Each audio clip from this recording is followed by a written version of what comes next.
this is Chris the Nightmare Ariola, and you're watching Mission Boxing Today on YouTube. Heavyweight boxing fans, what's the deal?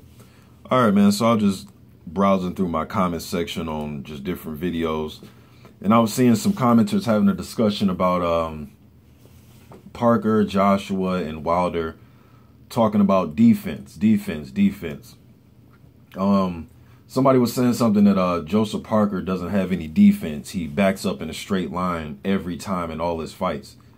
And maybe, you know, I don't know everything, but maybe I'm just not watching the fights close enough or something, or, you know, but I disagree with that, man. My observation is totally different. Like his last fight with Ruiz, he wasn't backing up in a straight line. He was actually circling to his left pretty much the entire fight. He was circling right into Ruiz's right hand, which was kind of funny because I was like, damn, man, Ruiz cannot keep circling right to the right hand, throw the right hand.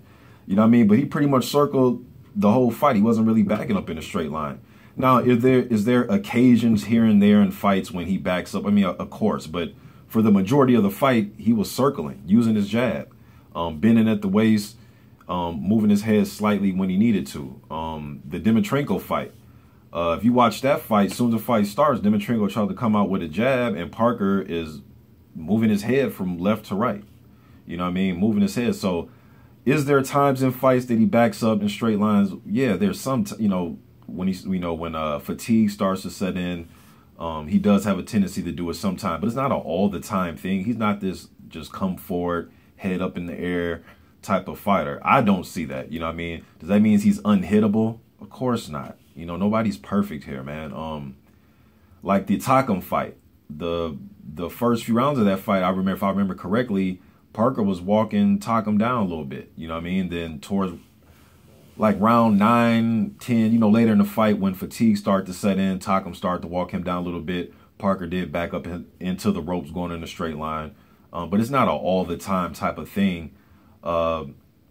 Anthony Joshua, and even me, I've called him stiff. He looks kind of stiff, especially in his earlier fights.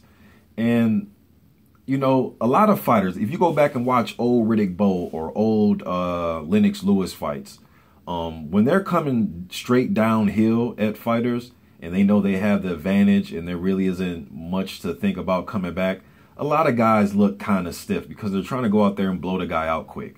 Lennox Lewis, especially Lennox early fights, man, like his early fights, before he got with Emmanuel and he started to, you know, calm down a little bit and work behind his jab and break his opponent down systematically. He was a fast starter, coming straight out the block, running across the ring trying to knock you out, man, for the most part. You know, so a lot of guys look kind of stiff or look one-dimensional when they're coming up.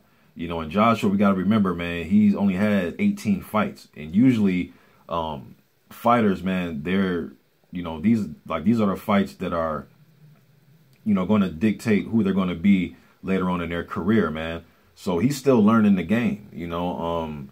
But yeah, I've called him stiff in those fights. But as he, you know, we're really going to see a lot in this Klitschko fight, what his defense is really like. You know what I mean? You can say what you want about Klitschko. I know he'll be 41. He's, you know, but he's a future Hall of Famer. And he's going to put that jab on Joshua, man. And we're going to see what that head movement is really like. You know what I mean? Joshua's defense, he isn't going to be this, you know, bend at the waist type of guy. I don't think he's going to be like that. I think he's more of he's going to use his feet as his defense and try to move a little bit and keep a tight, high guard and try to parry punches and slip them. I think that's his defense. Does that mean that he's unhittable? Of course not. But I think that's the defense he's going to go to. You know, Deontay Wilder, I think he's another guy. His defense is his legs. I think he likes to use his legs and keep distance. I think that's how he likes to rock. You know what I mean? That keep a nice distance and keep his jab out there. He'll drop his hands and he'll, you know, jump back with his chin up in the air. But as, you know, he hasn't been knocked out yet, so it must be helping him somehow. Now, I know some of you guys are going to say, well, look at the guys he's been fighting and all that, but it's got him this far. You know what I mean? I think that's his defense.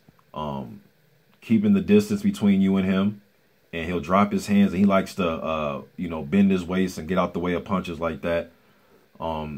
Again, his back foot game has gotten a little bit, or a lot better, in my opinion.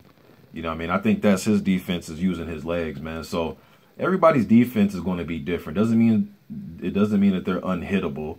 You know what I mean? But, yeah, man, everybody's defense is a little bit different, man. Just my opinion. I'm out.